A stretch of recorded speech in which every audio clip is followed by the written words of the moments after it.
Hello, you malty, magnificent, meandering, malt mixing mutterers. Yeah, it's a malt mention. All M words, you see. And a wee sequence, and it kicks off the start of a Ralphie review here in the Bothy. So welcome, malt mates and whisky fans, to Ralphie Review 1024. And a big thank you to John Zajac for the malt mention. Wonderful. I shall now immediately start by pouring a whisky. Interesting one, this.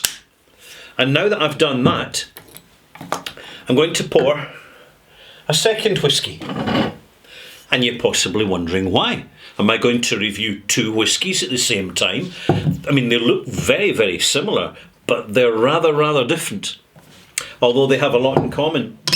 But I'm really not going to give you too much more information until you tune in to Ralphie Review 1024 Extras, where I will be talking about the characteristics of local barley. I'll be telling you about local barley, what you need to know. So let's take this particular single malt and this glass out the way, out of the frame, or slightly in frame, but out of the picture, and get on with the review. I am reviewing a Scotch single malt whisky from Islay. It is heavily peated. It comes from Bruichladdich Distillery. It's called Port Charlotte. I have reviewed Port Charlottes in the past and highly recommended them to you, and I continue to do so. I would advise you that occasionally you get single cask versions, but they're not really any better than the small batch standard versions at 50%.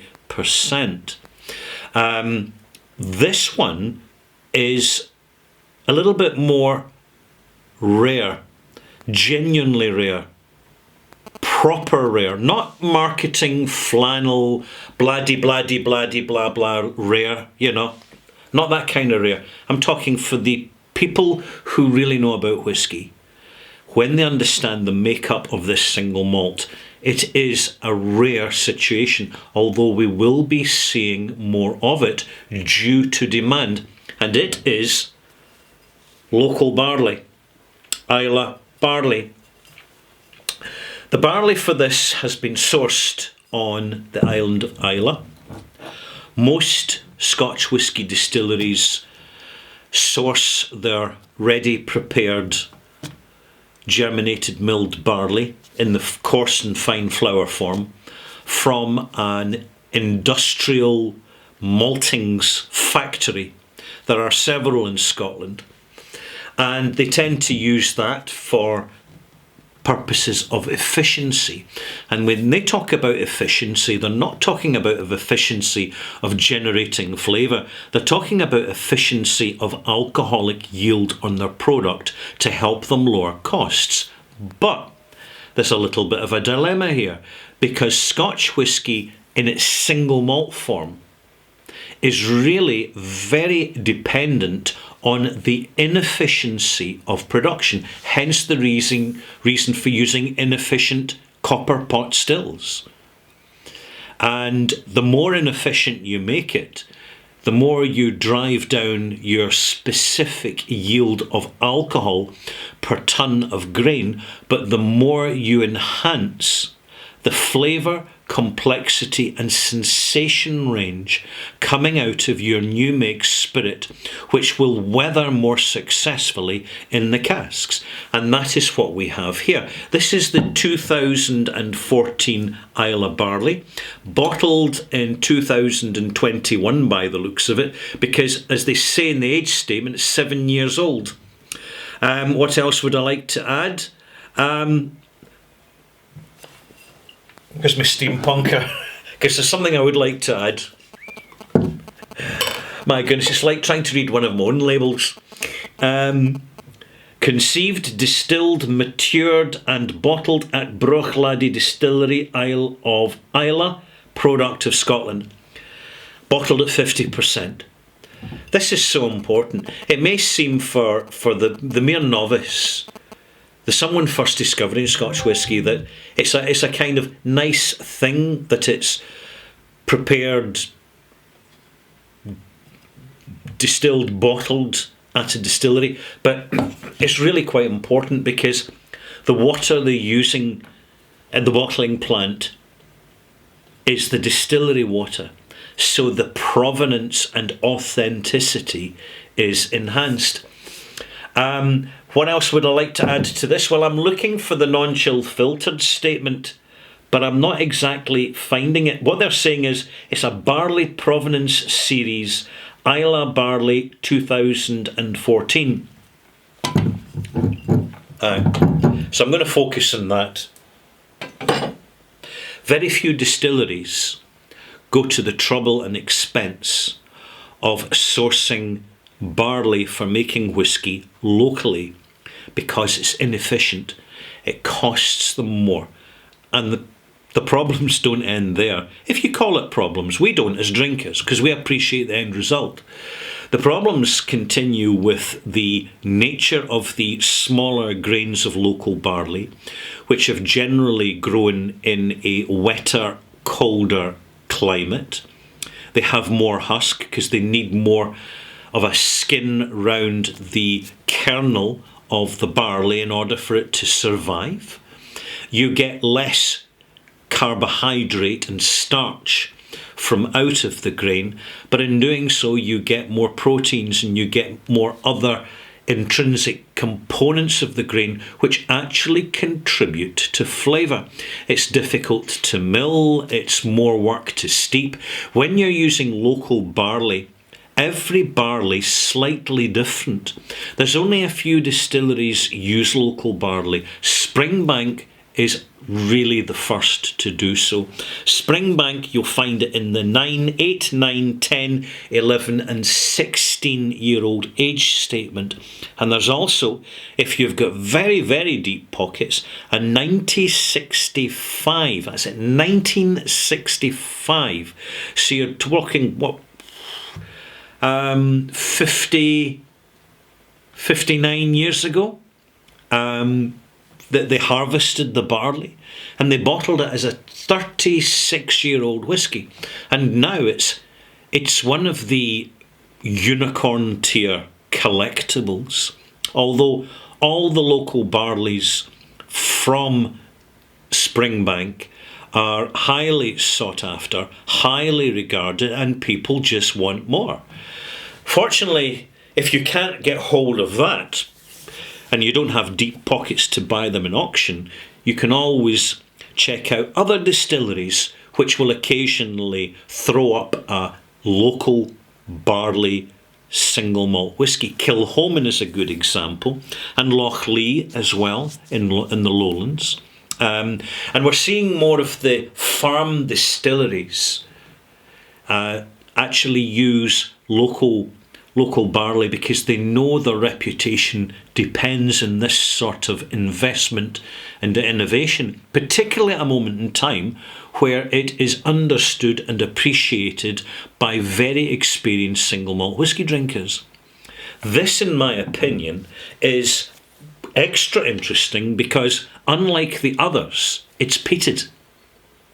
I've never had local barley peated single malt before.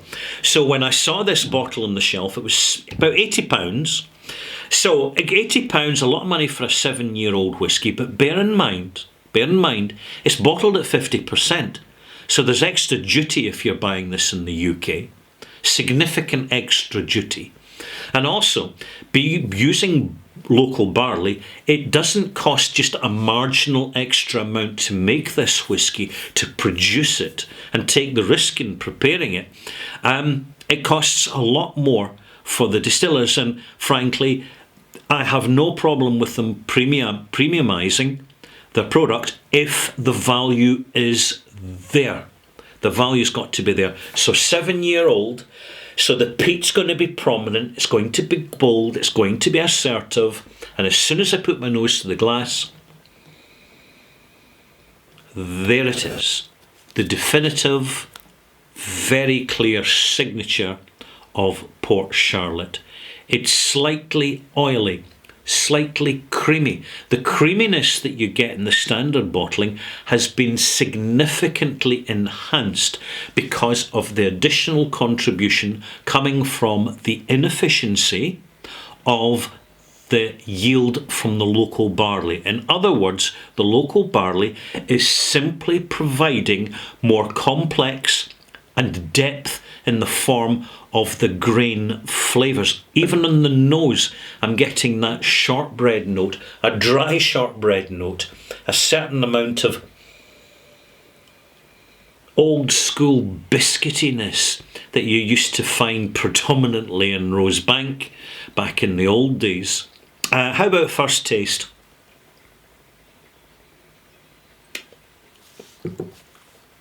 An absolute joy. Fresh, zesty, lemon oil, rice. Well, no, it's not rice. It's nice resinous. I'm fusing words again. Nice, resinous, bold, assertive, peppery, smoke-fueled pittiness. Excellent stuff. Dry ginger on the finish, notes of pickled pineapple, a little touch of cherry in the background. I'm not quite sure where that's coming from, but I'm going to add a spoonful of water because in fact I'm going to add 2 spoonfuls of water.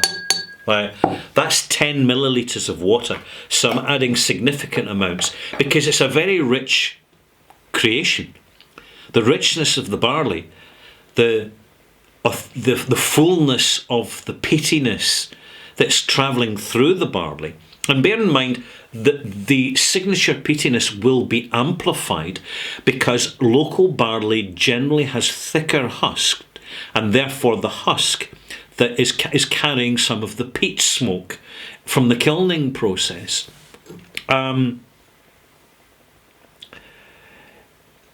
It's really, really good. I'm just giving this a couple of minutes. I don't want to agitate it too much. I'm holding it up now. There's a little bit of Scotch mist starting to appear, and that, as you can very well tell from your personal experience, is a natural colour. There is no added E150 fake tan put to into this whisky. And a very simple reason for that, because Bruichladdich don't do it, and they know that there's simply no need to do it because they're not trying to cover anything up. It's as simple as that. Coming back to the nose, I've added a reasonable amount of water. I could have added more, but I'll maybe add another teaspoon in 15 minutes because when adding water to whiskey, we never dump the water into the drink all at once. We put it in instalments, and then we taste it as it comes down to what's called the perfect pitch or the bliss point for delivery. So let's have another smell of this.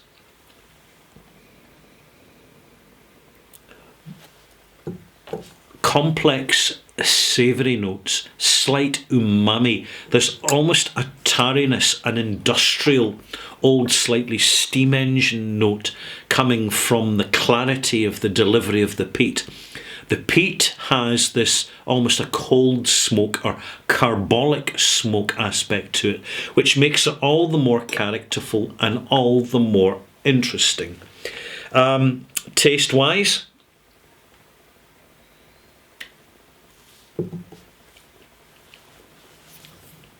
the arrival just extends like a long incoming tide rolling across your tongue. The beautiful peat-soaked, resinous lemon oil, grapefruit rind. There's a slight green olive note in there. The beautiful, savoury, slightly sour, bitter umami note coming primarily from the fusion of some decent old school tarry peatiness and some old school grain. It is an absolute joy. The finish isn't that big on it. It's quite young for its age. The 7 years is 7 years not of maturation in the cask, but of settling under cask control, which is slightly different because the cask hasn't imposed. I mean, these are ex-bourbon casks. You can just tell. Maybe an occasional white wine cask thrown in, just to kind of fruity it up slightly, because I'm getting these lovely soft, slight peach, or slightly overripe peach note. There's a kind of remote banana, slight underripe green banana note, which you'll find in plantain, particularly when it's fried. The pineapple note is simply complex and exquisite. The vanilla is in there, but it's really restrained. It's bringing up the background. It's filling out the background along with the tangy cereal biscuitiness of the grain itself. It really is quite an event, and I have to say, malt mates, I'm highly recommending this to you. It is particularly, seriously, if you are a peat head, if you love your peat monsters, you're really going to enjoy this, because this is bringing together two traditions in Scotch whisky. One is the legitimacy, the authenticity of local barley, or low yield, low efficiency barleys. But that barley has also been the container, the carrier for the peatiness, this distinctive, very visible peat character of the Port Charlotte signature. And it's delivered it, I have to say, beautifully. In fact, if anything, there's more you can just tell. And if you're an experienced palate, you'll pick up on this. You can tell that the low yield of alcohol coming from these smaller, slow-growing grains, the local Islay grain, has simply transported more depth of peatiness into the final result, which at 7 years old is presenting itself beautifully, absolutely beautifully. This is nothing short of a masterclass in modern, available, accessible and affordable single malts. This is another reason why age statements are increasingly not what they used to be. They don't mean what they used to be. They used to mean more time in good quality casks. Unfortunately, we're seeing age statements now. Older age statements, meaning really just a single malt surviving the imposition of an older cask for longer. And there is a difference, and you'll find it yourself in your own palate. So to come to these young, fresh, zesty, vital, peated, heavily peated single malts with a relatively young age statement, and I'm really glad they put that age statement in there. 7 years old, is it a problem? Absolutely not. Not when you're getting results of the calibre of this. This is superb. Cheers.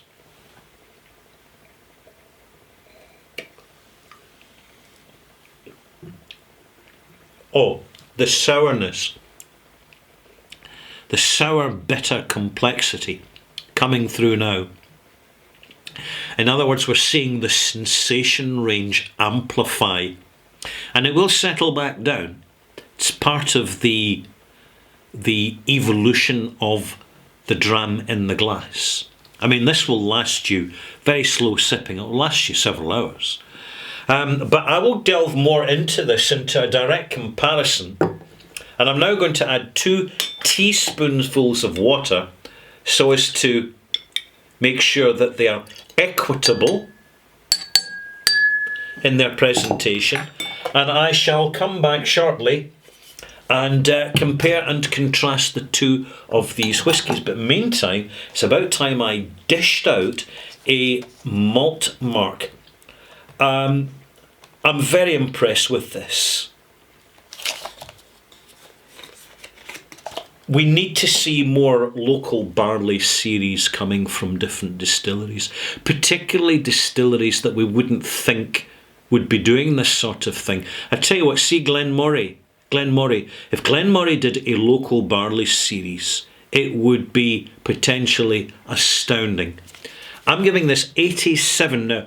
I don't give marks that high very often. But I tell you what, this has earned it. And it's really good for me as a reviewer bringing you whisky reviews, because there's nothing starts to demoralise me more than bringing you bad news about mediocre single malts, which used to be good.